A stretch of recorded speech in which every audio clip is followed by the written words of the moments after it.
అన్ని నగల తరుగును ముందు కన్నా ఇంకా తగ్గించాం. ఈ తక్కువ తరుగును చూస్తే వెంటనే నగలు కొనేస్తారు. డైమండ్ జ్యువెలరీ ధరలు కూడా పెద్ద లెవెల్లో తగ్గించాం. ఇక్కడికొచ్చి కంపేర్ చేస్తేనే తెలుస్తుంది. ఏదో నేను డబ్బులు ఇచ్చినట్టే ఉంటది. సార్ మూర్తి గారు, నన్ను ఈ సినిమాలో ఈషా తంతది, మీరు ఎంజాయ్ చేస్తారు పక్క. అది కాకుండా మేజర్గా ఏంది అంటే ఒక్కసారి అంటే కొట్టండి సీన్ రీక్రియేషన్. ఓకే, బట్ జెన్యున్గా నాకు ఇది ఒక ప్యాషనెట్ ప్రాజెక్ట్ అనమాట. చాలా మందికి అదృష్టం ఉండాలి to act and to transport life. అంటే ఇప్పుడు బేసిక్ ఒక సినిమా జర్నీ ఎట్లుంటుందంటే మనకు ఒక అవకాశం దొరుకుతుంది ఇంకో లైఫ్ లివ్ చేయడానికి. అంటే ఆ కల్చర్ అనేది మనకు అర్థమవుతూ ఉంటుంది. కొత్త మనుషులను కలుస్తాం, డైలాగ్స్ కానీ ఆ క్యారెక్టర్లో we start living that character, వాళ్ళ ఇంట్లలో వాళ్ళ ఫ్యామిలీ ఫ్రెండ్స్ అంతా కూడా. సో ఒక ఆపర్చునిటీ ఇంకో లైఫ్ లివ్ చేయడానికి. సో నాకు ఆ ఆపర్చునిటీ కలిగించిన సృజన్కి అండ్ సజీవ్కి, all these wonderful people I worked with, Vinod గారు అండ్ ధీరజ్ నిన్ను పొగుడుతాను నేను లైఫ్లో అనుకోలే కానీ నందు, బ్రహ్మాజీ సార్ వస్తే ఆ వైబ్ వేరే ఉంటుంది. అండ్ తప్పకుండా బ్రహ్మాజీ సార్ అన్నారు కదా పేరు వస్తుంది ఈషాకి తరుణ్ కానీ, యాక్చువల్లీ ఫస్ట్ బ్రహ్మాజీ గారే టాప్. ఆయన వచ్చినప్పుడు అందరు విజిల్ కొడతారు. That's the way his character is అనమాట. చాలా బాగా చేసినారు అందరు కూడా. ఒకటి ఏంది అంటే మనం అర్థం చేసుకోవాల్సింది ఏంటి అంటే డెఫినెట్లీ ఒక కామెంట్ అయితే ఉంది, ఇది రీమేక్ మళ్ళీ ఎందుకు చూడాలి అన్నది. So let's address that first.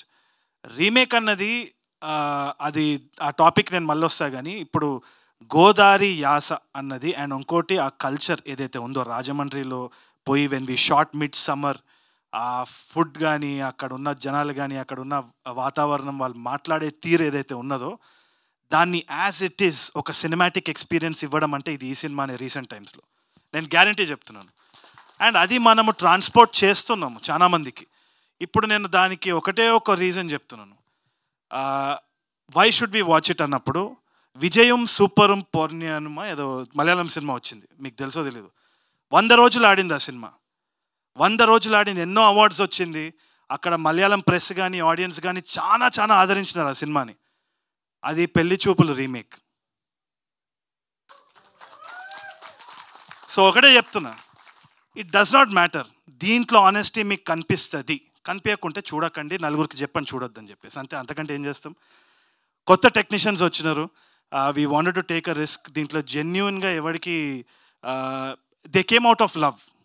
ఆ సినిమా అంటే ఇష్టము, ఈ క్యారెక్టర్ చేయాలని ఒక ప్యాషన్, అంత తప్పితే ఎటువంటి వేరే ఆలోచన లేకుండా. సృజన్కి కావాలంటే వేరే ఎవరో హీరో డేట్స్ తీసుకొని ఏదో ఒకటి చేయొచ్చు ప్రాఫిటబుల్గా, అంటే ఆన్ ద టేబుల్ ప్రాఫిట్స్ గురించి మాట్లాడుతున్నా. కానీ ఇంత రిస్క్ చేయడంలో ఎందుకు ఏముంది అంటే అది సినిమా చూసిన తర్వాత మీకు తప్పకుండా తెలుస్తుంది అనేసి నేను అనుకుంటున్నాను. It's full of heart. So తప్పు జరిగే సమస్య లేదని నేను అనుకుంటున్నా. Apart from that I'd like to thank everyone. మళ్ళీ ట్రైలర్ లాంచ్ అప్పుడు మాట్లాడుకుందాం. Thank you. సూపర్ అండి, thank you so much. And వేదిక ఏదైనా ఈఎన్ని ఫ్యాన్స్ సాటిస్ఫై అయ్యి ఓం శాంతి అనుకోవాలి అని అంటే మీరు అప్డేట్ ఇవ్వాల్సిందే, వాళ్ళని శాంతింపజేయాల్సిందే. చేస్తున్నాము, తీస్తున్నాము. మీరు ఫస్ట్ డే కానీ రాకపోతే అప్పుడు ఒక్కొక్కడికి ఉంటుంది చెప్తున్నా, చూద్దాం అప్పుడు. ఓకే. నగల సామ్రాజ్యం పెద్దది, మన వేడుకల్లో నగల పాత్ర పెద్దది. నగల్లో మన సంప్రదాయం అది పెద్దది. అదే విధంగా నగలు కొనేటప్పుడు మీ సేవింగ్స్ కూడా ఇకపై పెద్దగా ఉంటుంది. అన్ని నగల తరుగును ముందు కన్నా ఇంకా తగ్గించాం. ఈ తక్కువ తరుగును చూస్తే వెంటనే నగలు కొనేస్తారు. డైమండ్ జ్యువెలరీ ధరలు కూడా పెద్ద లెవెల్లో తగ్గించాం. ఇకపై అందరూ డైమండ్ జ్యువెలరీ కొనుక్కోవచ్చు. ఏ ఆఫర్లోనూ పక్కదారి పట్టకండి.